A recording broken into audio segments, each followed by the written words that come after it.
Well, here I am in Southport by the road where the incident happened. I thought I'd come down here today because basically I felt so compelled to come here, and I need to restart the campaign which has been running now for the last 18 months in order to secure a dedicated office for a knife crime prevention minister or even a commissioner. I know that the Labour government are only just coming into power over the last few weeks. However, I'm going to continue to press this because this is not an isolated incident like we've been told on the radio this morning. I was driving on the way up this morning, and people were saying that it's a 1 in a million chance. Well, it isn't. I mean, people who know me locally in the Deeside area are well aware that I've been campaigning for the last 18 months since the sad death of Steve Wilkinson from Buckley. And there's also been other incidents that I've attended. We've campaigned across the country. I went down to Bournemouth because a young lad called Cameron was stabbed to death only last year, in August of last year. And prior to that, in the June of last year, we had the three victims in Nottingham, Barnaby, Grace and Ian. Now, I'm appealing to everybody that watches this to get in contact with me and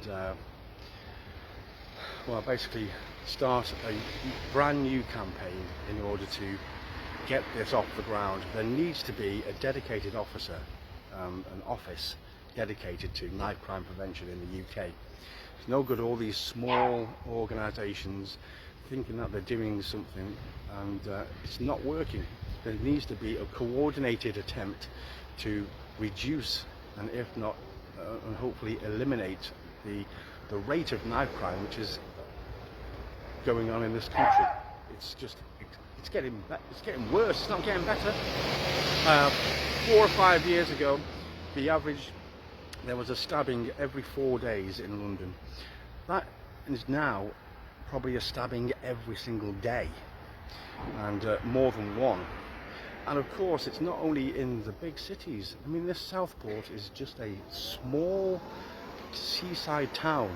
And I was talking to somebody earlier on in the cafe on the way up here, and they are devastated by it. They just can't believe that something like this is happening in this area. So anyway, I'm going to take a few photographs. I'm going to try my best to keep it as sympathetic as I possibly can. There are obviously other cameras down there, that's why I chose to record it here. But I will get a bit closer in a minute and take a few photographs surreptitiously. But anyway, if you want to help, please get in touch with me.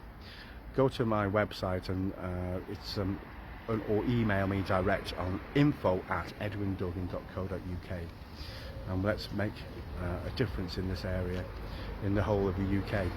Force the new government to take up what I started 18 months ago. Indeed, I know I'm waffling on a little bit now, but there was a short debate in Parliament in December, and I wrote to every single MP that was sitting in that debate, and not one of them actually replied to me. So they may well be giving it lip service, but then there's nothing much more being done than that.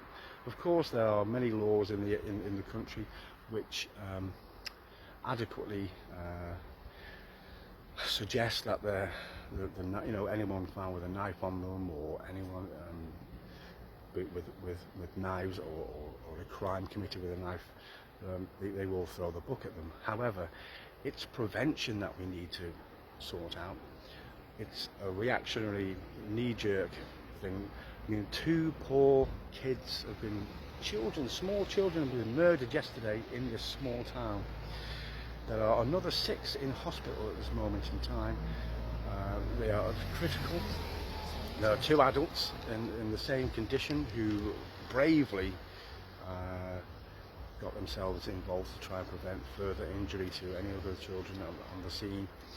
And yeah, it's absolutely ridiculous. So I thought I'd come here today and pay my respects and make a brand new attempt in getting some sort of dedicated department, as I said before, either a dedicated minister to make the issue a priority, and or a knife crime prevention commissioner for the whole UK. This is what is needed. We need to prevent these things from happening and not just continue to see these incidents happen week in, week out. So anyway, get in touch, info@edwinduggan.co.uk, and I look forward to hearing from anybody that watches this.